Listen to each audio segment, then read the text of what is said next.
The Zulus. The Zulus of present-day South Africa, parts of Malawi, are descendants of the Nguni ethnic division of Black South Africa. Prior to the settlement of white South Africans, there were four ethnic groups of Black Africans: the Nguni, Soto, Shangazonga, and Wendi.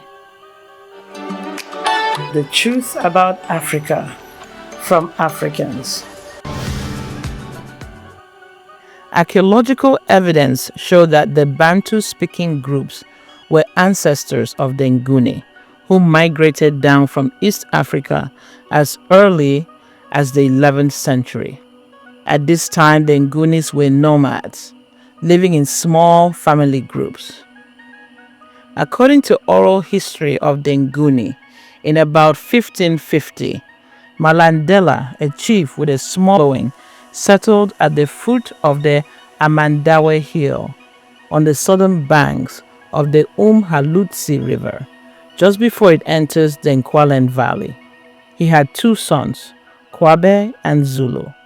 The families of these two brothers eventually became one clan. In about 1670, their ancestor by the name of Zulu, which means sky, founded the Zulu royal line, and their various Bantu dialects became known as Zulu language. Around this time, the uniting of the various Nguni family groups started. With the founding of the royal line and the kingdom and the uniting of the Nguni tribes came the need for a military, as is the case with all organized governments.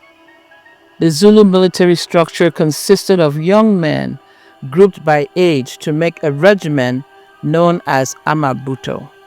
So there were an Amabutho of 16 to 19-year-olds, and then 20 to 25-year-olds, and so on. The Amabutho or regiment were housed in the military barracks known as Amakanda, stationed at different points throughout the kingdom, and overseen by a close relative of the king or someone appointed by the king. In addition to military duties, the regiment or young men, known as Isinziwa, attended to and repaired and maintained the barracks, as well as duties at the royal palace, such as keeping the royal herd. They were domestic policemen, and they assisted with crop production for each Amabutho or regiment. Because the regiment lived in a barracks setting, they were always undergoing military training, which made it easy for the king to assemble an effective fighting force at short notice. While conscripted in the king's army in the Zulu Kingdom, soldiers were not allowed to marry. It allowed them to stay focused on fighting. It allowed them to be free of the responsibility of being fathers and husbands. And unlike Western military with both captains, lieutenants, etc., the Zulu military structure was very basic. All members of the Amabutho answered to the general, who oversaw the regiment, and that general answered directly to the king. The chain of command was short and efficient. The king, in turn, was a supreme leader, surrounded by his Nkosis. These were hereditary chiefs in charge of each region. And in each region, or what they call Isifunda, there were districts known as Inuda, and each Inuda or district was led by the head of that district, who was called an Isigodi. And below the Isigodis were several clans, each with its household head. The household head were responsible for keeping order at the local level and dealing with domestic dispute which may arise. The Zulu military had their own style of weapons at the time.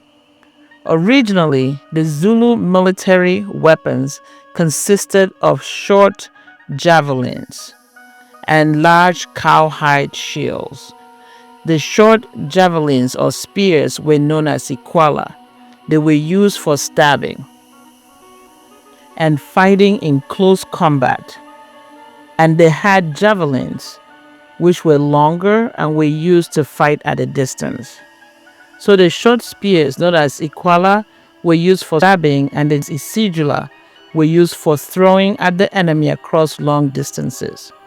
They also used cowhide shields, which were used for defense during hand-to-hand combat.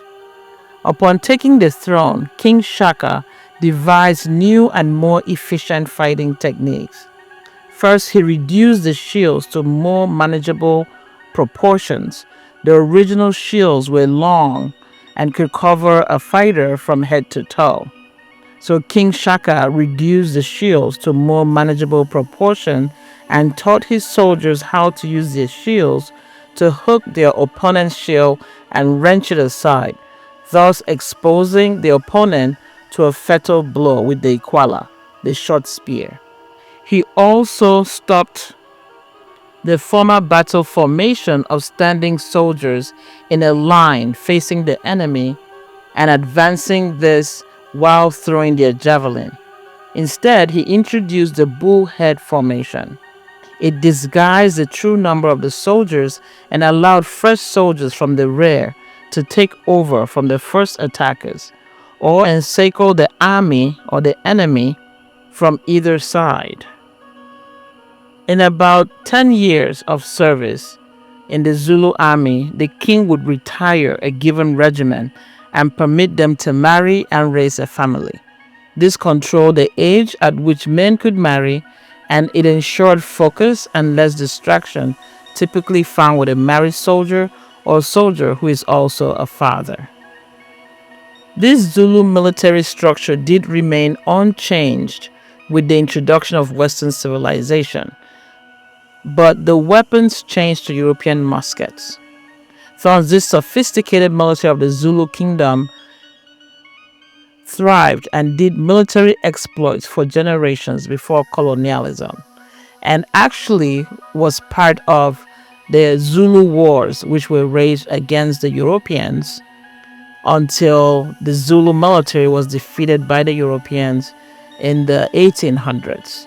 But prior to that, the Zulu army existed. They fought amongst their other tribes, they gained territory, and they maintained a standing army up until the coming of Europeans. They did switch from the spears and javelin and the cowhide shields to Western or European style muskets. They did learn how to use the guns. They did learn how to fight the way Europeans fight. But prior to that, the Zulus had their own style, they had their own weapons, and they had their own military structures.